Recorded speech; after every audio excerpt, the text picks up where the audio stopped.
Que feriez-vous si le seul moyen de garder vos enfants en vie était de vous priver de nourriture? Souffririez-vous en silence juste pour que vos enfants puissent sourire encore un jour de plus? Dans une petite ville cachée de Msuka, vivait une femme humble nommée Inki. Elle était une épouse aimante, une voisine discrète et une mère de 3 beaux enfants, Shibutza, qui avait 12 ans, Adi, qui en avait 8, et Junior, qui n'avait que 2 ans. Son mari, Ubina, était conducteur de Kik. Il n'était pas riche, mais il était travailleur et honnête. Ils n'avaient pas grand-chose, mais ils savaient l'un l'autre. Ils riaient ensemble, priaient ensemble et mangeaient ensemble, même si ce n'était qu'une seule assiette de riz partagée entre 5. Mais un jeudi après-midi pluvieux, ce rire s'arrêta pour toujours. Il était environ 15h15. Les nuages étaient lourds et la pluie semblait comme si Dieu pleurait depuis le ciel. Kishu jouait au kava devant leur petit appartement loué, face me face you, lorsque leur voisine, tante Grace, entra, trempée de la tête aux pieds. Il a eu un accident. On l'a emmené d'urgence à l'hôpital. Le couteau tomba de la main de Ki. Son monde se figea instantanément. Elle attrapa un pagne et courut pieds nus sous la pluie. Quand elle arriva à l'hôpital, le corps de son mari était déjà recouvert d'un drap blanc uni. Il était parti, juste comme ça. Sans avertissement, sans maladie, sans message d'adieu.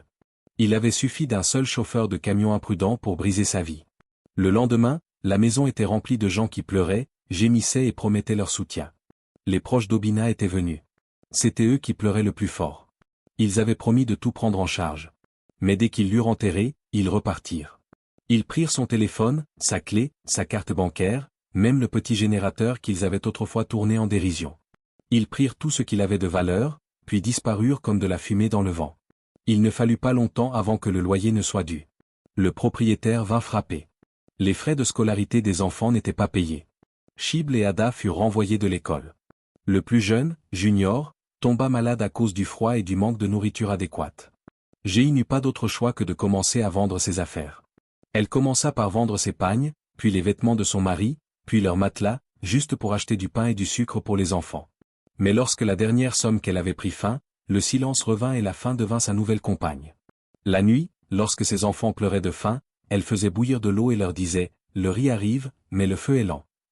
Ils attendaient jusqu'à ce qu'ils s'endorment, le ventre vide et grondant. Que feriez-vous si le seul moyen de garder vos enfants en vie était de vous priver de nourriture? Souffririez-vous en silence juste pour que vos enfants puissent sourire un jour de plus? Dans une petite ville cachée à Msuka vivait une femme humble nommée Inki. Elle était une épouse aimante, une voisine discrète et la mère de 3 beaux enfants, Shibutza, âgé de 12 ans, Adi, âgé de 8 ans, et Junior, qui n'avait que 2 ans. Son mari, Ubina, était chauffeur de Kik. Il n'était pas riche, mais il travaillait dur et était honnête. Ils n'avaient pas grand-chose, mais ils savaient l'un l'autre. Ils riaient ensemble, priaient ensemble et mangeaient ensemble, même si ce n'était qu'une seule assiette de riz partagée entre 5. Mais un jeudi après-midi pluvieux, ce rire s'arrêta pour toujours. Il était environ 15h15. Les nuages étaient lourds, et la pluie donnait l'impression que Dieu pleurait du ciel. Kishu jouait au kava devant leur petit appartement en location, face me face you, quand leur voisine, tante Grace, entra en courant, trempée de la tête aux pieds. Il a eu un accident. On l'a emmené à l'hôpital. Le couteau tomba de la main de Ki. Son monde se figea instantanément. Elle attrapa un pagne et courut pieds nus sous la pluie. Lorsqu'elle arriva à l'hôpital, le corps de son mari était déjà recouvert d'un simple drap blanc. Il était parti, juste comme ça. Sans avertissement, sans maladie, sans message d'adieu. Il avait suffi d'un seul camionneur imprudent pour briser sa vie. Le lendemain, la maison était remplie de gens qui pleuraient, se lamentaient et promettaient leur soutien. Les parents d'Obina vinrent. Ce furent eux qui pleurèrent le plus fort.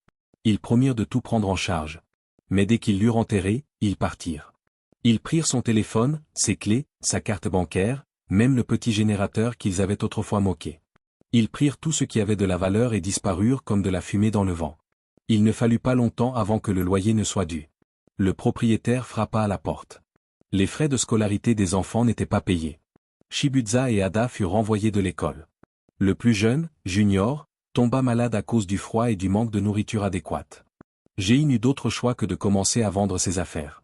Elle commença par ses pagnes, puis les vêtements de son mari, puis leurs matelas, juste pour acheter du papa et du sucre pour les enfants.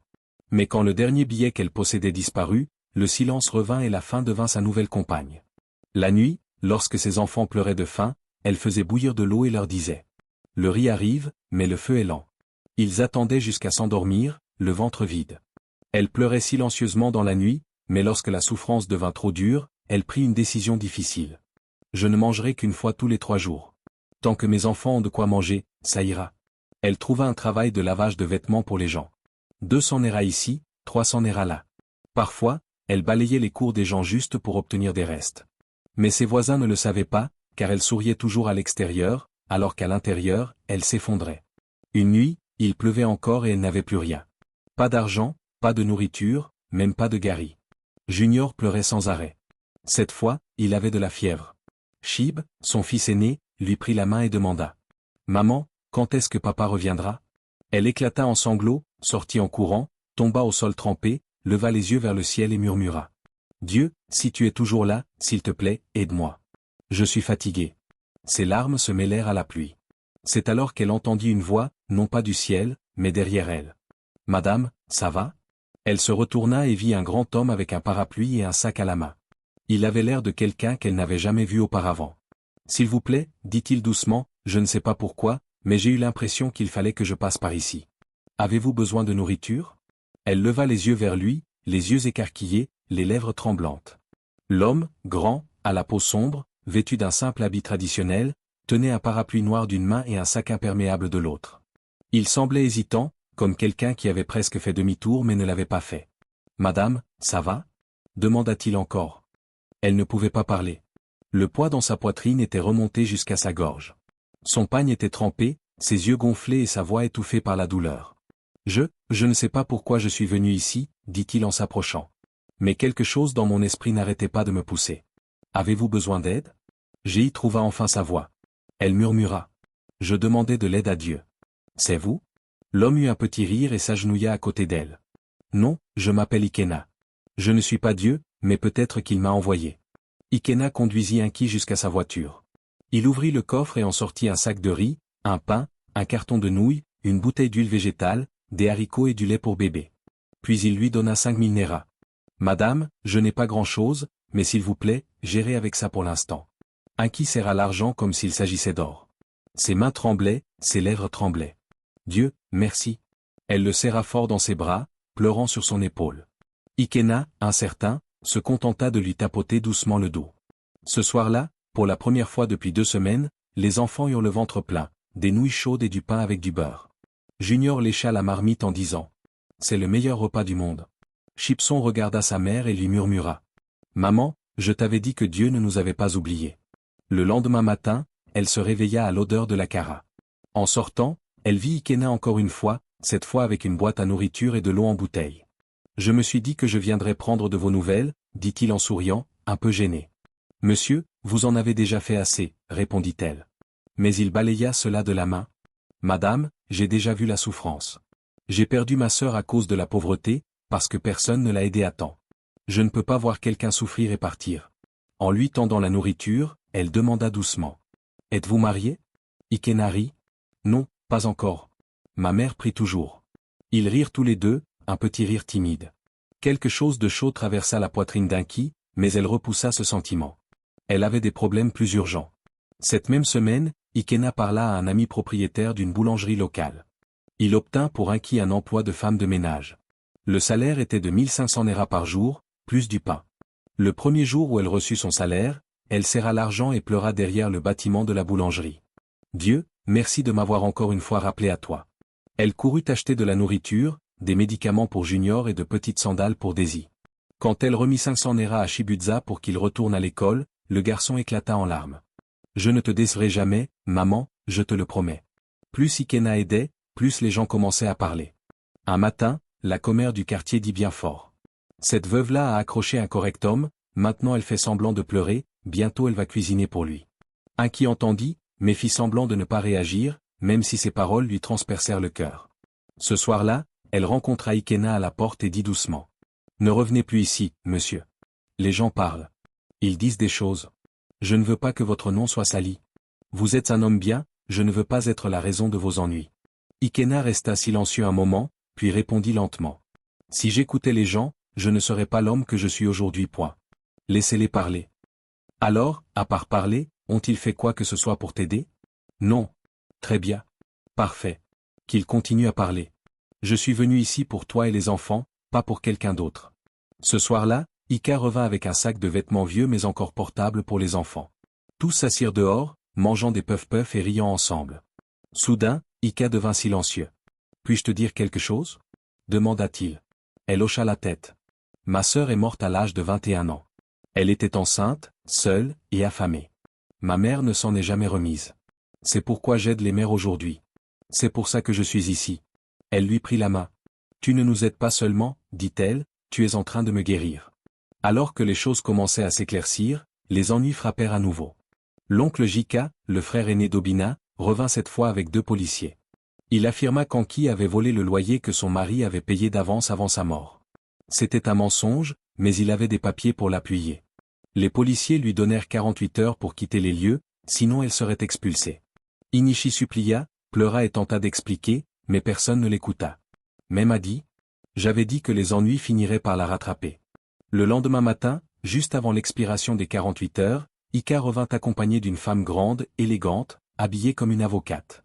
Elle alla droit vers le propriétaire et les officiers et déclara. « Je m'appelle Barista Udu. Je représente Madame Inishi Obina désormais, et si quelqu'un tente de la déplacer elle ou ses enfants illégalement, nous poursuivrons pour harcèlement, diffamation et expulsion illégale. » Les policiers reculèrent. Le propriétaire resta figé et la bouche de l'oncle resta grande ouverte. Puis Maître U se tourna vers Inishi et dit calmement. « Madame, vous n'allez nulle part. » Après que Barista U se fut interposé, l'attitude de tout le monde dans la cour changea du jour au lendemain. Les mêmes femmes qui la traitaient autrefois de veuve sournoise la saluèrent désormais avec de faux sourires et des compliments exagérés. « Aïe Babi, tu es rayonnante. Cette amie avocate, c'est Dieu qui l'a envoyée. » Le propriétaire Baba s'excusa publiquement et la supplia de rester. Mais elle ne faisait pas confiance à ce changement soudain. Elle sourit, hocha la tête et commença rapidement à emballer ses affaires, car Ika avait déjà prévu son déménagement vers un endroit meilleur, une cour plus propre, 2 pièces et de vraies toilettes à chasse d'eau. Lorsqu'Ika amena la voiture, les enfants dansèrent comme si c'était Noël.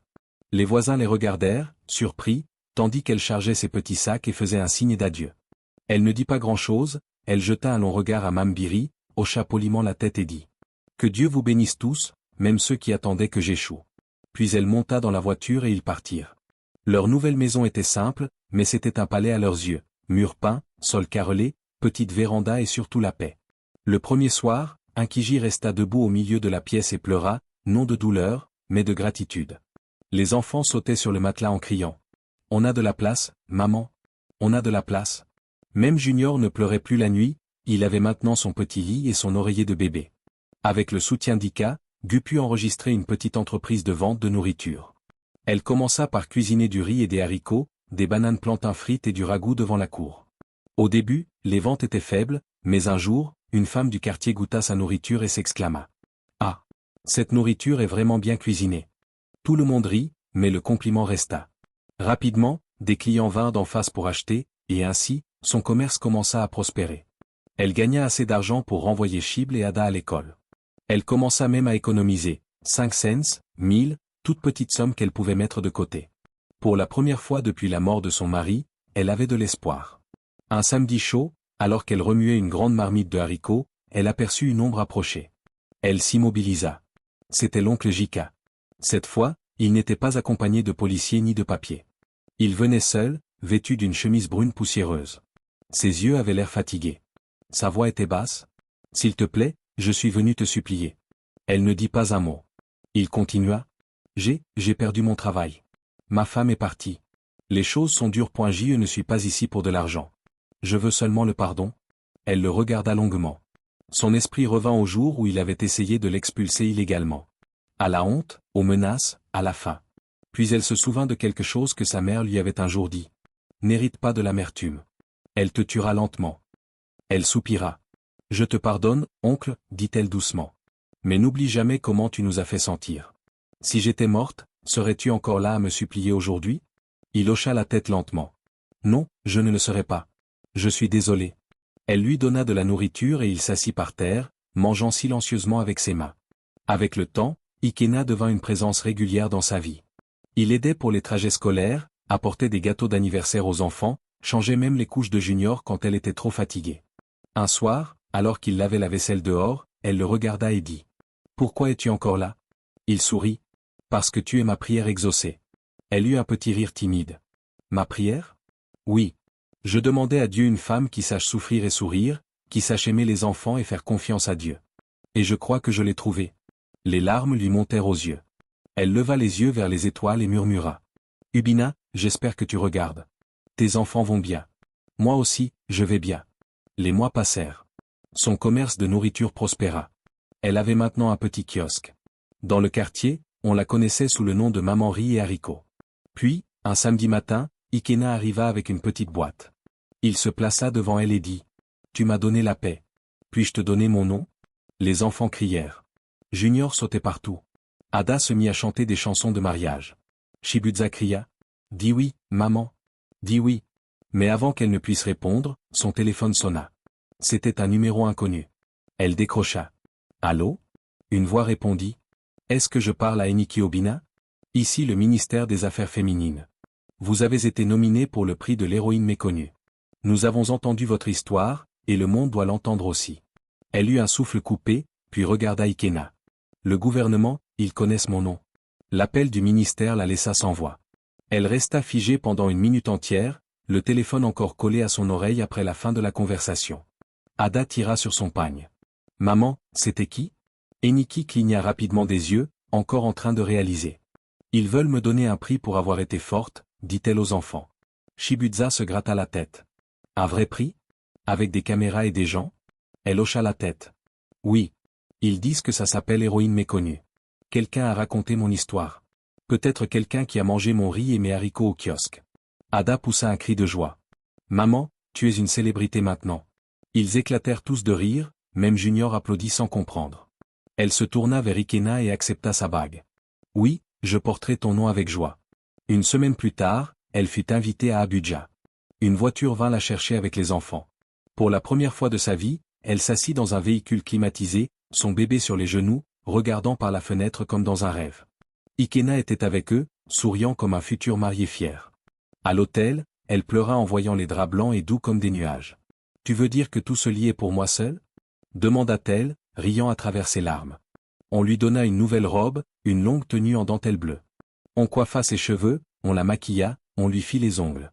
Ada applaudit en la voyant. « Maman, tu ressembles aux femmes qu'on voit à la télé. » La cérémonie se tenait dans une grande salle, avec lumière, musique, caméra. Les gens applaudissaient pour les gouverneurs, ministres, même des invités étrangers. Puis l'animateur annonça. « Ce soir, nous honorons une mère qui a tout sacrifié, même sa nourriture, pour que ses enfants puissent manger. Une femme qui a transformé la douleur en mission. Accueillons Madame Eniki Obina, héroïne méconnue de l'année. » La foule se leva et applaudit. Eniki marcha, tremblante, pleurant et souriant à la fois. Elle reçut le prix, une plaque dorée et on lui tendit le micro. Elle fit une pause, inspira profondément, puis parla. « Je n'ai pas demandé à être forte. La vie m'y a obligé. Je ne savais pas comment être une héroïne. Je voulais juste que mes enfants vivent. J'étais une veuve sans rien. Je mangeais une fois tous les 3 jours pour qu'ils puissent manger chaque jour. J'ai souffert en silence, mais je n'ai jamais cessé de croire. » Elle regarda autour de la salle. « À toutes les femmes qui regardent ceci, à toutes les mères qui pleurent en silence la nuit, je vous vois.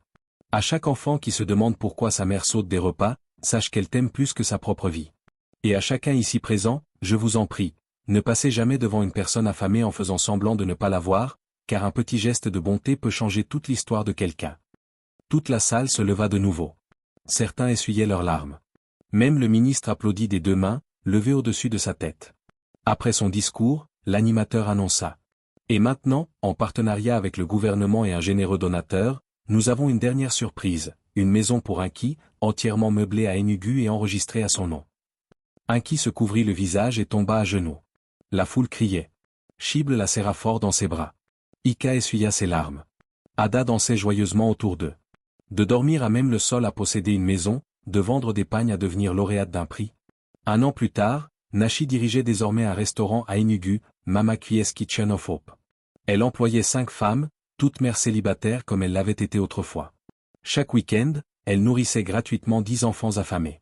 Elle épousa Ika discrètement, lors d'un petit mariage traditionnel avec du riz jollof, des rires et des larmes de joie. Ses enfants allaient à l'école. Junior parlait désormais en phrases complètes et la présentait aux gens en disant « Voici ma maman. C'est une star. » Et chaque matin, avant d'ouvrir sa boutique, Géi se tenait dehors, levait les yeux vers le ciel et murmurait « Obina, j'ai réussi. Je les ai gardés en vie. » Mais ce qu'elle ignorait encore, Sekika était le conducteur ivre et imprudent responsable de la mort de Ubina, son mari. La leçon morale de cette histoire nous rappelle de ne jamais sous-estimer la force silencieuse de nos mères. Parfois, les plus grands héros ne portent pas de cape. Ils portent de vieux pagnes et des sandales usées. Ils sourient à travers la faim, rient à travers la douleur et portent leur famille comme des guerriers. Et si un jour vous